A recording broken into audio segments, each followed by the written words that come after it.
The boardroom went silent as the quarterly earnings presentation continued. My throat tightened, each breath becoming harder as I watched the man I'd respected for years dismantle my dignity pixel by pixel. Each slide, my slide, flashed across the screen as Brent, our CEO, gestured confidently. "This workflow redesign will revolutionize our production capabilities," he announced to the executive team.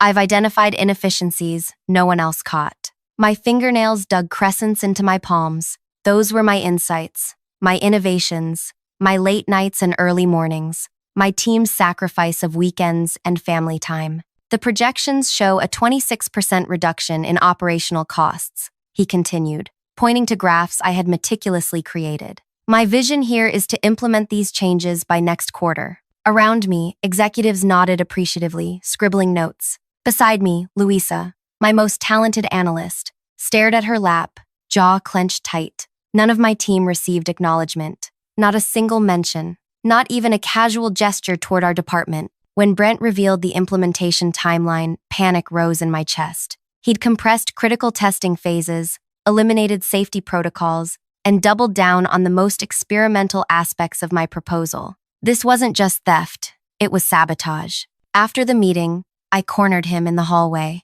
"Brent, that was my strategy, my team's work. You presented it as yours, and changed key safety components that..." His easy smile vanished. "Marlo, let's be realistic. The board doesn't respond to suggestions from middle management, especially not from women. I did what was necessary to get your ideas approved." His voice dropped. "Be grateful I'm implementing them at all. But the changes you made are improvements. Your cautious approach would take too long." He straightened his tie. "This is business, not a university research project. We need bold action. Those safety protocols aren't optional. Without proper testing, the new system could..." "Enough." His whisper carried more threat than a shout. "Remember your position here. Challenge me publicly, and I guarantee no company in this sector will touch your resume. The industry respects decisive leadership, not complainers who can't play as team members." I walked away, trembling not from fear but from rage, so pure it burned. If you're watching this and have ever had your work stolen, your wisdom discounted, or your warnings ignored, hit like now. Subscribe to hear how this unfolded, because what happened next changed everything about my career and life. Comment below if you've experienced something similar, because this community understands what it feels like when your voice gets erased. My name is Marlo Turner. Before this incident, colleagues described me as collaborative, brilliant with numbers, and perhaps too trusting. I headed the Operations Excellence Division at a manufacturing giant that supplied components to most major technology companies worldwide. My journey there began unconventionally. Growing up with a single mother who worked 3 jobs, I learned resourcefulness early. While other kids got swimming lessons, I stayed home figuring out how to stretch groceries and fix broken appliances. By 16, I was handling my mother's bills and taxes, discovering a talent for spotting inefficiencies in everyday systems. After earning my degree through scholarships and night classes, I moved up quickly from junior analyst to director in just 7 years. My specialty became identifying hidden operational breakdowns that drained company resources. The project Brent stole represented 18 months of my team's work. We had analyzed every production stage, identified bottlenecks invisible to previous consultants, and designed solutions that balanced innovation with practicality. My approach had always been thorough, never rushing implementation before proper testing. 2 weeks after the presentation theft, the problems began. "These machines keep shutting down," Louisa reported, her typically calm demeanor cracking. "They're running the new protocols without the safety parameters we specified." I checked the implementation orders. "This isn't what we designed. They've skipped entire validation steps." "Brent's orders," another team member explained. "He said your timeline was unnecessarily cautious and cut it in half." That afternoon, production halted for 3 hours. The next day, 5 hours. Costs mounted instead of decreasing. Each time, my team scrambled to implement temporary fixes, while Brent rejected our requests to restore the original protocols. The situation deteriorated when quality control flagged unusually high defect rates. Clients began calling. One threatened to cancel their largest contract. Then came the morning I was uninvited from the weekly operations meeting, the meeting I typically led. "Brent wants to handle this personally," his assistant explained, avoiding my eyes. Later that day, Louisa rushed into my office, closing the door. "You need to see this," she whispered, sliding her tablet toward me. On screen was a draft presentation titled Q3 Course Correction, Addressing Implementation Failures. My stomach hollowed as I scrolled through slides showing altered versions of my original projections and numbers manipulated to make my forecasts appear wildly optimistic. The conclusion slide stated, "Leadership change needed in operations excellence to salvage the initiative." "He's setting you up," Louisa said, "making it look like your analysis caused this mess." For 3 days, I barely slept. I watched as colleagues began avoiding me, heard whispers, "Stop," when I entered rooms. My career was unraveling based on a twisted version of my own work. Then came the email summoning me to the upcoming board meeting where investors would review the failing implementation. The message specified I should attend to answer questions as needed, with all communication funneled through Brent. That night, I sat alone in my apartment, surrounded by printouts of my original analysis, emails, meeting notes, everything, documenting the project's true history. The question wasn't whether I'd been wronged, but what I could possibly do about it. Power dynamics weren't in my favor. Brent had cultivated relationships with board members for years. I was just a director whose name they might vaguely recognize. Confronting him directly would likely end with my termination. Then I noticed something in my original project files, something that sparked an idea so simple yet potentially devastating that I felt a surge of adrenaline just considering it. For the next week, I arrived at work before dawn and left well after midnight. I told my team I was preparing for the board meeting, but only Louisa knew what I was really assembling. 2 presentations, identical in design and structure, different in content. The first, the one Brent would review and approve, contained exactly the narrative he wanted. My team's flawed analysis, his heroic intervention, and his strategy for recovery. The second held the unvarnished truth. Original projections alongside actual implementation directives, meeting minutes showing when critical changes were made, and every email where my team had warned of exactly the problems that eventually occurred. The morning of the board meeting arrived. Investors had flown in, concerned about mounting costs and missed targets. Brent requested a final review of the presentation I would display. "Looking good," he said, flipping through the slides on my laptop.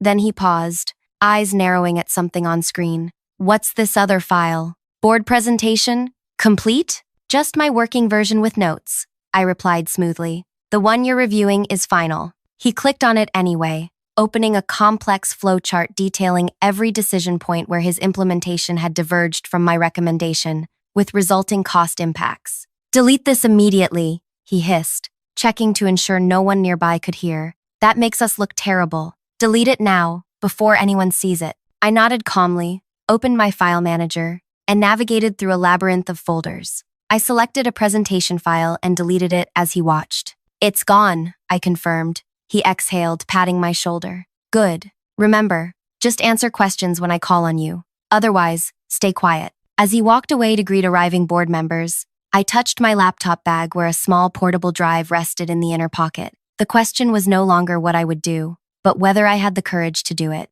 The boardroom filled. Investors took their seats. Brent stood confidently at the head of the table, ready to begin his performance. "Before we start," the lead investor interrupted, "I'd like to understand why we're seeing such divergent results from the projections presented last quarter." Brent smiled reassuringly. "That's exactly what today's presentation addresses. We've identified the issues and have solutions ready." He nodded to me. I connected my laptop to the projector and opened the presentation file. The title slide appeared, Operations Excellence Initiative, Projection versus Reality Analysis. Brent clicked to advance to the next slide, ready to begin his narrative about my failures. What appeared instead made him freeze mid-gesture. The screen displayed side-by-side comparisons of my original workflow design and the altered version Brent had implemented. Each deviation was highlighted in red, with corresponding impacts on production timelines and costs tracked beside them. "This isn't," Brent stammered, clicking frantically to advance to the next slide.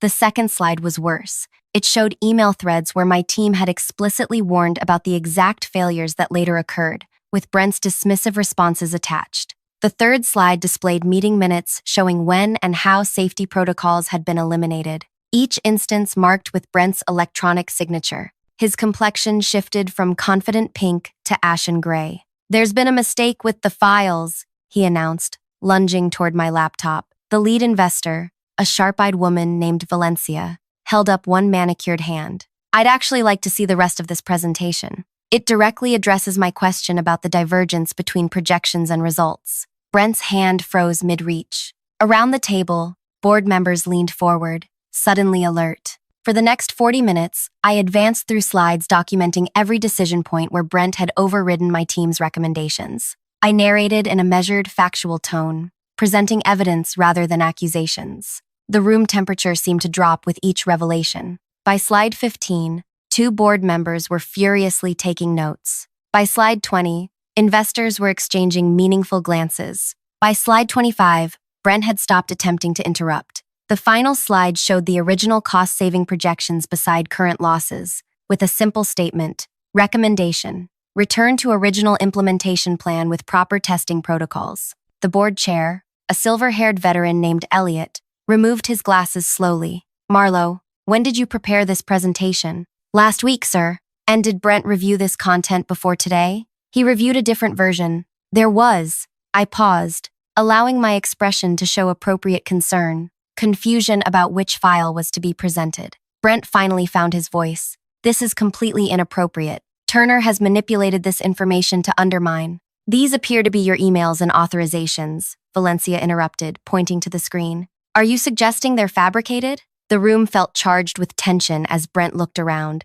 finding no allies in the stony faces surrounding him. I think, Elliot said finally, we should continue this discussion without our CEO present. Brent's face contorted. You can't. Actually, we can, Valencia stated flatly. This presentation raises serious governance concerns. She turned to the company's legal counsel, who sat quietly in the corner. Would you please arrange for security to escort Mr. Sullivan out and ensure his access credentials are suspended pending investigation? As 2 security personnel appeared at the doorway, Brent turned to me with raw hatred. You planned this, he hissed. I met his gaze steadily. Wrong presentation, I whispered.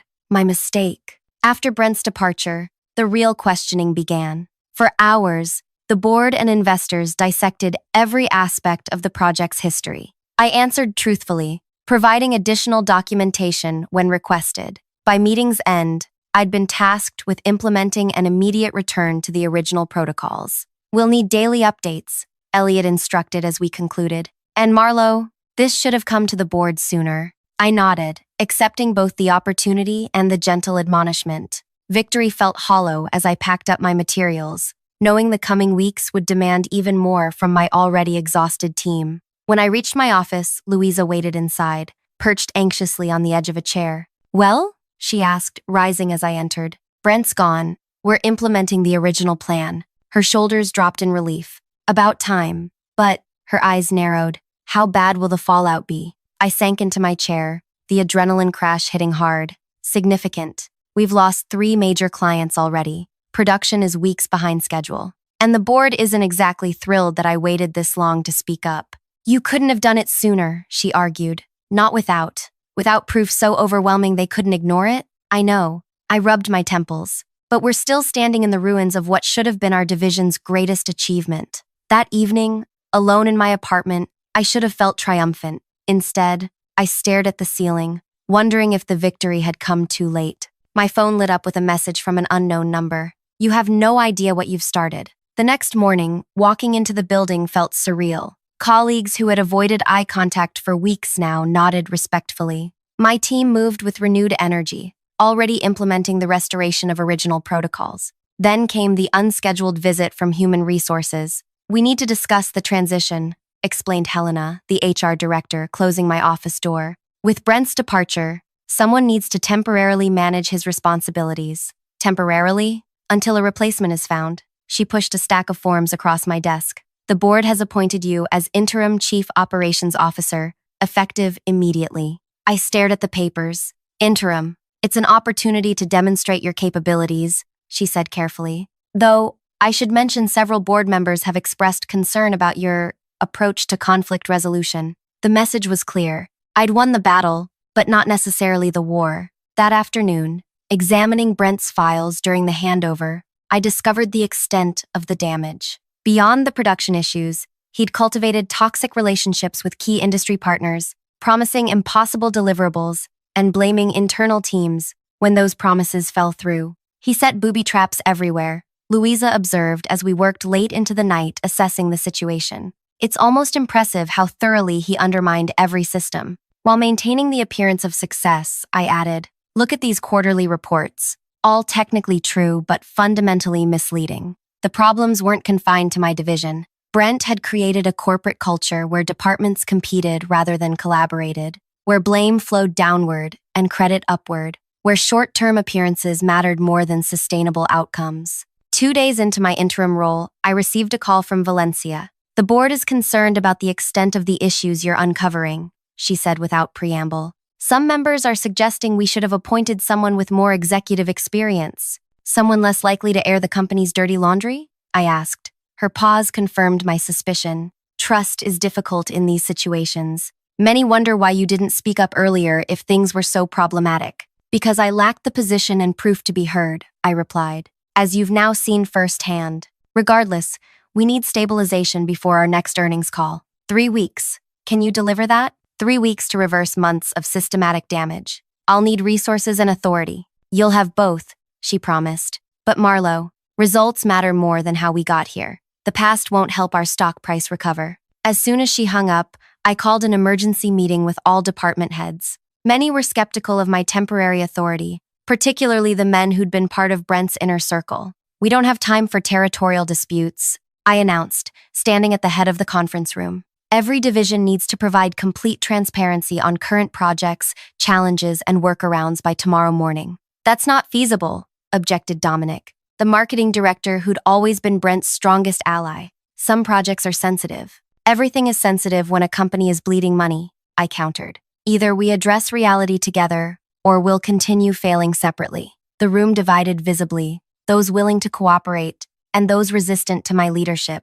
It was the first of many such divisions over the coming days. Meanwhile, strange things began happening. My access to certain financial files was mysteriously revoked. Meetings were rescheduled without my knowledge. Rumors circulated that my presentation had been an elaborate setup to seize Brent's position. Then came the anonymous email to the entire executive team. Ask Marlo about her previous employment and why she really left. I stared at my screen, heart pounding. My departure from my previous company had involved a similar situation, a superior taking credit for my work, but my response had been less calculated. I'd resigned impulsively, burning bridges in the process. The official record showed I'd left under a cloud of communication issues and insubordination. The email was clearly Brent's doing, an attempt to discredit me by surfacing half-truths from my past. That evening, Elliot called. We've received concerning information about your employment history, he began without greeting. You didn't disclose certain details during your original hiring process. I disclosed everything required, I replied carefully. If you have specific questions, the board is reconsidering your interim appointment. We'll need you to come in tomorrow morning for a formal discussion. After hanging up, I sat motionless in my darkened office. Everything I'd worked to rebuild was threatening to collapse again. The familiar burning sensation of injustice rose in my throat. A soft knock interrupted my thoughts. Louisa entered, carrying 2 cups of coffee. Bad news travels fast, she said, setting 1 cup before me. The executive floor is buzzing about tomorrow's meeting. Brent had more allies than we realized. She perched on the edge of my desk. What's the plan? I almost laughed. I don't have one. Not this time. That's, she studied my face. Not true. I know that look. I stared into my coffee. The truth was, an idea had been forming, a dangerous one. Since discovering the extent of Brent's manipulations, I'd been quietly gathering information, following digital breadcrumbs through the company's systems. What I'd found went beyond mere credit stealing or mismanagement. Louisa, I said slowly, how much do you know about the acquisition of Terra Green Industries last year? She frowned. The sustainability company? Not much. Brent championed it as his signature achievement. Why? Because I found some irregularities in the transaction records. And if what I suspect is true, I hesitated, weighing the implications. If I'm right, tomorrow's meeting won't go the way the board expects. What are you planning? I closed my laptop decisively, something I should have done from the beginning, but I need your help tonight. As we worked through the darkened office, piecing together fragments of information from across multiple systems, the full picture slowly emerged. By dawn, we had assembled something far more devastating than my original presentation. The question wasn't whether to use it, but whether I was willing to face the consequences of doing so. When I walked into the boardroom at precisely 8 a.m., the atmosphere was frigid. Board members and executives sat in grim formation,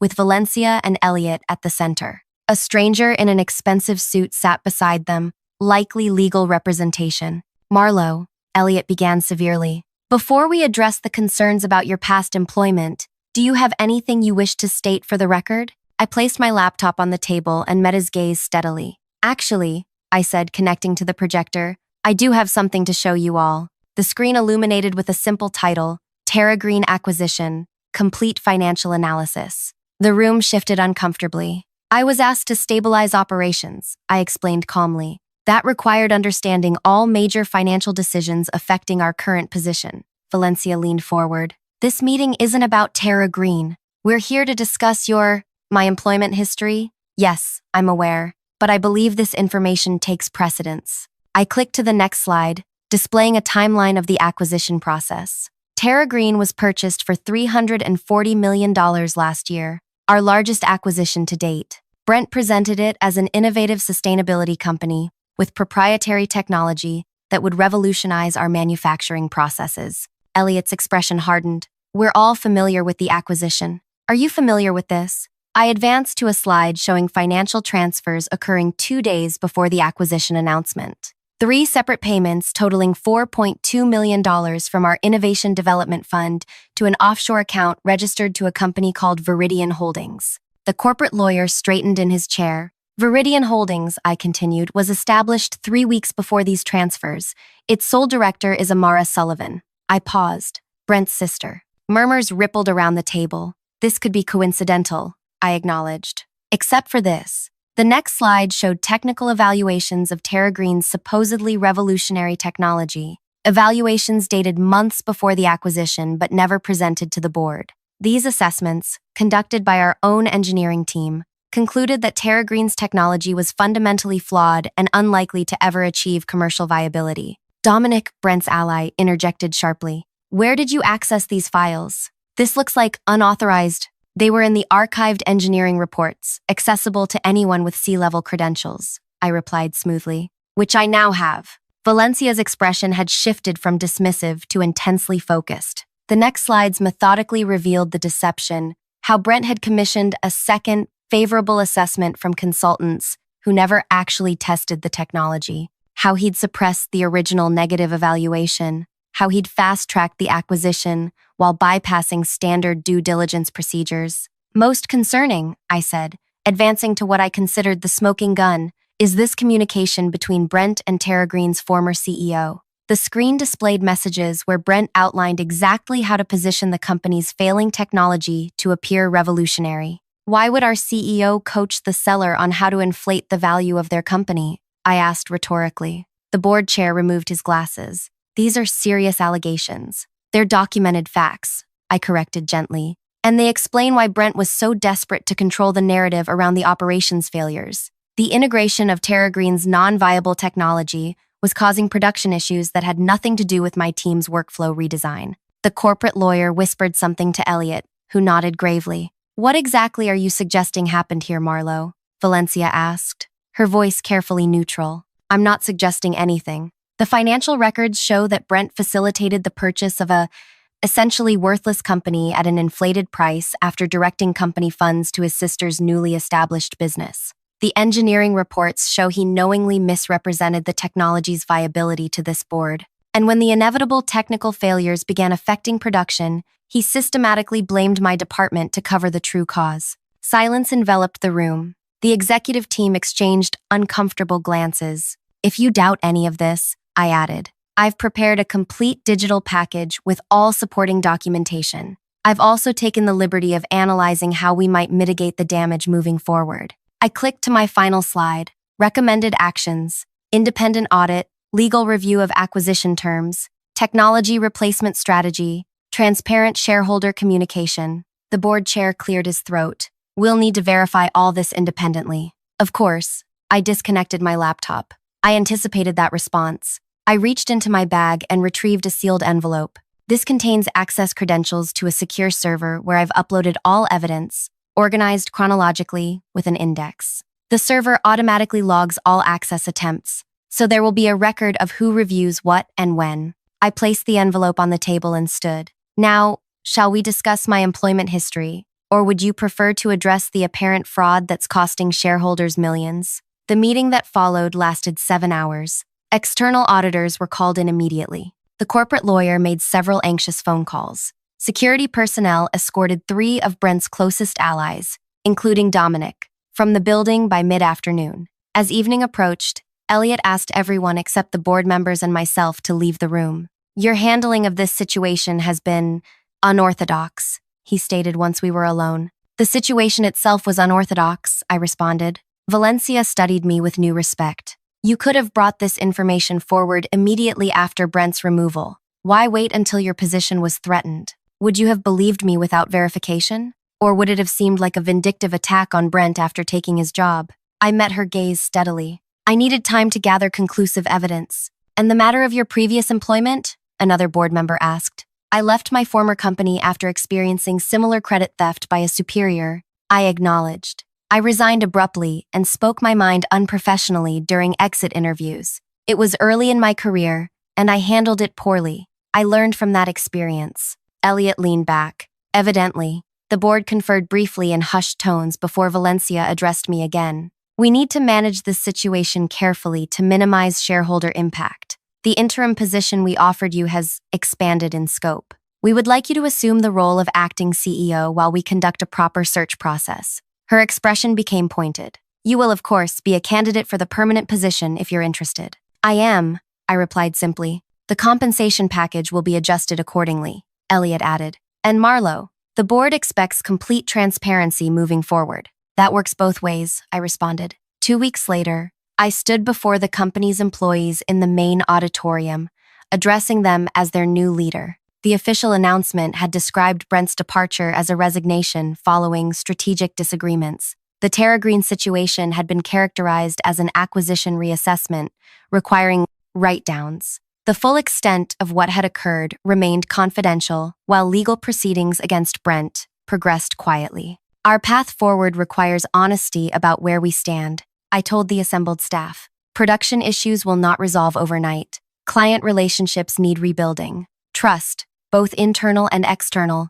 must be restored." I outlined my vision for reorganizing departments to foster collaboration rather than competition. I announced the promotion of key team members, including Luisa, who had demonstrated integrity during difficult times. "Success isn't measured by who gets credit," I concluded. "It's measured by what we accomplish together." The applause that followed felt like the beginning of healing. Later that evening, as I packed up my belongings to move into the CEO office, a notification appeared on my phone, a message from an unknown number. "You won't last 6 months. The board will replace you as soon as the crisis passes." They always do. I recognized Brent's texting style immediately. Rather than responding, I took a screenshot and forwarded it to the company's legal team with a brief note for the file on ongoing harassment. Then I silenced my phone and continued packing. The corner office awaited, but so did greater challenges. The company's reputation had suffered. Several clients remained hesitant to renew contracts. The stock price had stabilized but not recovered. The real work was just beginning. 6 months passed in a blur of 18-hour days, difficult decisions, and gradual improvements. We discontinued the integration of Terra Green's flawed technology, taking the financial hit up front, rather than prolonging the inevitable. We rebuilt production systems according to my original design, with proper testing protocols. We reorganized departments to eliminate the silos Brent had created. Most importantly, we established new governance structures, ensuring no single executive could bypass critical checks and balances. The board extended my appointment for another 6 months, then removed acting from my title entirely. The day that announcement went public, I received a small package at my office. Inside was a flash drive, unlabeled, with no note. My security team analyzed it before I viewed the contents. A video file of Brent, clearly intoxicated, ranting to someone off camera. "She thinks she's won,"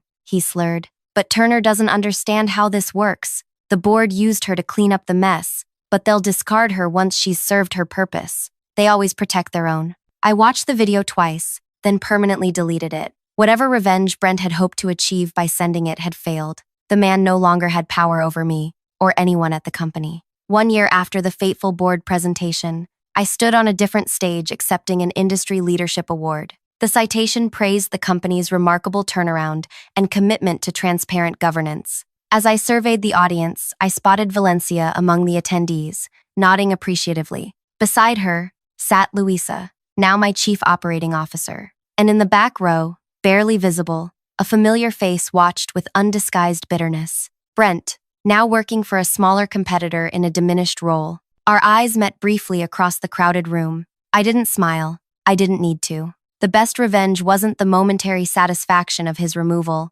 or even my ascension. The true victory was creating something he could never build, a company based on integrity, collaboration, and shared success. The revenge wasn't in destroying him. It was in rebuilding everything better than he could have imagined, and ensuring he would witness it from the sidelines. If this story resonated with you, hit the like button and subscribe for more authentic workplace stories. Have you ever had your work stolen or been underestimated professionally? Share your experience in the comments below. Your story matters, and this community understands what it means to fight for recognition in spaces where others try to dim your light. Remember, sometimes the most powerful move isn't a dramatic confrontation, but the quiet excellence that proves exactly why they should have never underestimated you in the first place.